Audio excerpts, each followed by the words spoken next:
Sorry. Welcome to a brand new episode of Gadget Nation. Me, Adam Carruthers. We're here, San Francisco Coffee House in PJ Trade Center, all the way in Damansara, hosting us here today as I'll be showing you some really cool devices, especially those who are looking to perhaps get a second phone, perhaps looking to get a hybrid, perhaps a dual SIM card phone. That's just the start of it. Plenty more in store for you today. I simply can't wait. So I'm going to head over there to start the show.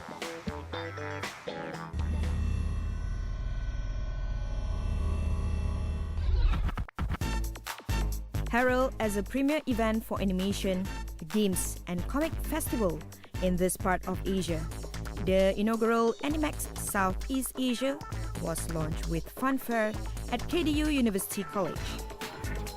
This world-class festival will position Malaysia as premier location for talent development and digital content creation in animation, visual effects, games development, as well film and interactive media production.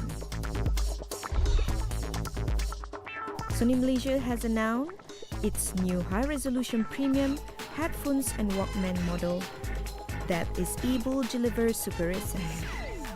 These latest models offer an expanded range of options for enjoying pristine high-res sound at anywhere and anytime. Samsung Malaysia has announced its flagship Note series, the new Galaxy Note 4. Blending an evolved X Pen with a superior viewing experience, the Galaxy Note 4 provides users with the most unique and powerful mobile experience on the market.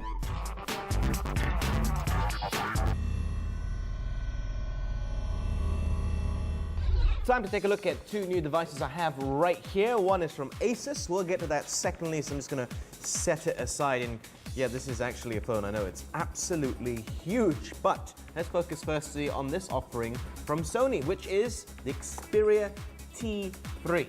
Now, there's plenty to like about it, but the question is it worth its price? This is a shade under 1,400 ringgit, which obviously it's a lot of money. It's 1,399. However, I'm not entirely certain it's worth that amount. Obviously, it may look a lot like what we've seen earlier this year from the Z2, and effectively, it is a Z2, just a condensed, cut price version. However, if you bear in mind, there's other phones within this price point, for example, something like the LG G2, if you can get your hands on it, maybe even something like the Nexus, which can offer, in my opinion, more than what this is offering. Even other devices going for very cheap, like something from the Moto G, it's really good. That one is really good, and this is still more expensive. But what exactly have they thrown into this? Let's get into the nitty-gritty, shall we?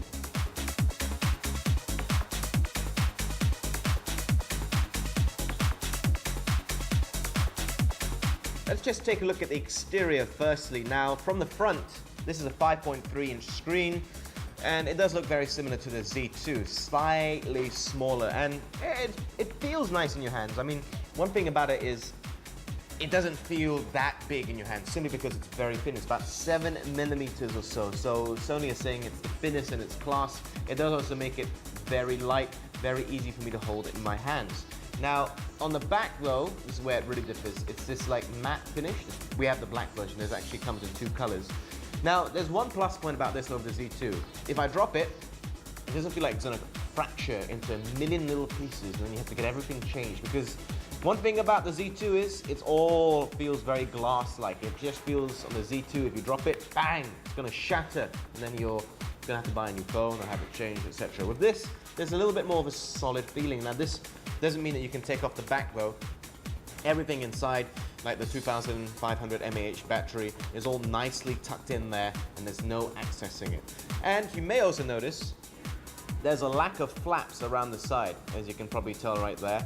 And then we've got this micro SD slot here, which you really need, because this phone only comes with 8 GB of memory. That is nothing. And I mean, a couple of GB are taken up by the software alone. So in terms of how many pieces of software you can install on it, it really creates an issue. So thankfully, there's a micro SD card slot.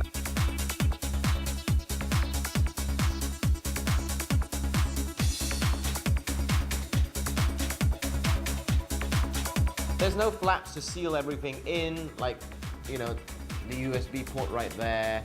It's So you know this is not waterproof like the Z2, which is one of its key selling features. Now, one thing which I'm really not a fan of is the screen.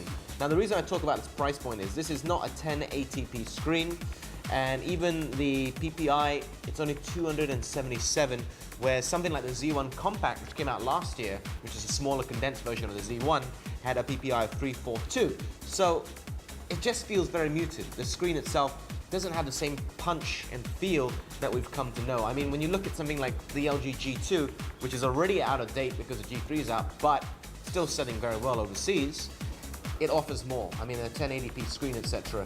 So it really feels like it's lacking. It just hasn't got that extra edge, in my opinion. Now, elsewhere, internally, the specs aren't great. For the same price point, you can get a Snapdragon 800 processor phone. This is using a 1.4 gigahertz Qualcomm quad-core processor. It's just 1.4. Also comes with only 1 GB of RAM. In terms of the camera specs, it's 8 megapixels on the back. No real punch. You compare it to the Z2. Again, this is a condensed version. Big difference. That one is running, it's slightly over 20 megapixels. This is 8.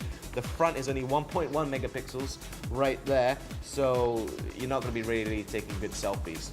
I mean, there's a lot to like about the phone. You can't chastise the phone for having a lower quality screen. You can't chastise the phone for having a lower quality camera or front or the internal specs given its price point. I mean, it is a lot cheaper than the Z2, but if you compare the price point of this to other phones which are offering the same similar specs but slightly better for maybe slightly less or around the same price, that's when the evaluation just feels a little bit nippy. 1,004 for this, with these specs, not too great. Anyhow, let's move on to this.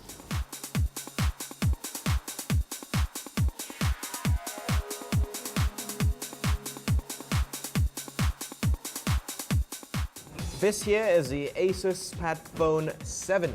Very nifty little device. It's 7 inches, it's a tablet, but it's also a phone. So I've just popped open the side cover here to show you that it's more than just a phone though, because it's actually dual SIM, which is in itself pretty nifty. I know a lot of people tend to travel a lot. I know lots of people that actually rely on a dual SIM card phone.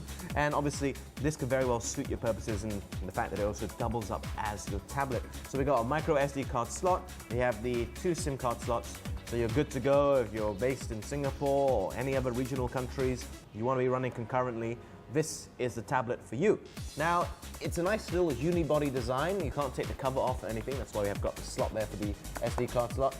This one can be a little bit of a fingerprint magnet. Now, you may not be able to see it under this light, but I can. I can see my fingerprints.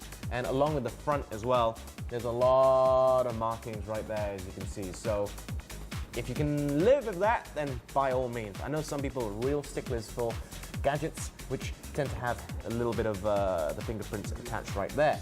The screen itself, if I just pop it on, it's not too shabby. I mean, it's not striking. It's not like bang in your face, but it'll definitely get the job done. This is an IPS display.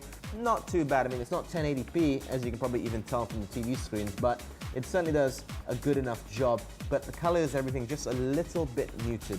There's also 2 speakers that you can see here on the front, and the selfie camera, if you're really into that, very blurry, not too great. We're talking 1.2 megapixels. The camera on the back operates on 5 megapixels. Now, obviously, if you're using a phone nowadays, that pretty much doubles up as your camera wherever you go. You've got a question, if you're going to use this as your phone, would it actually be good enough to suffice your needs? Again, to each their own.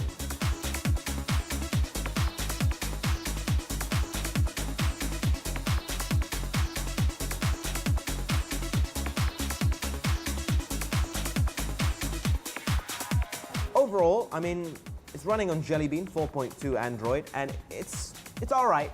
Nothing too outstanding in my opinion. It really is catered for a certain market who like having huge phones, who need a dual SIM card. Yeah, I mean, there's a couple of things that you can like about it, like it's borrowed from Samsung, having you can have multiple apps open floating at the same time with a screen. The amount of landscape you have to play with, why not, right? However, there's plenty more phones out there which are more catered to me, but if this is something which can really rock your boat, then by all means do check it out. But really catering to a niche market, unless you just want to use it as a tablet, in which case it should also suffice with having the dual SIM cards in place as well. Overall, what do I think of the 2 devices? Well, I mean, I know I was being very critical of the Asus Fonepad 7, but it is slightly less than 600 ringgit, this phone pad. So obviously, It's not going to cost too much compared to a lot of other devices out there. You're effectively getting a tablet and a phone, dual SIM. So there's obviously plus points there. You have to look at the price market, the class that it's in order to realize, all right, perhaps for that amount, it's not too bad. But the specs, the purpose of this device, again, it might be very, very niche. But at slightly less than 600 ringgit, it's not too much of a gamble compared to some other devices out there. Now that's a good contrast to the T3, which for me, prices itself out given its specs. I mean, 1,400 ringgit, or 1,399 to be precise.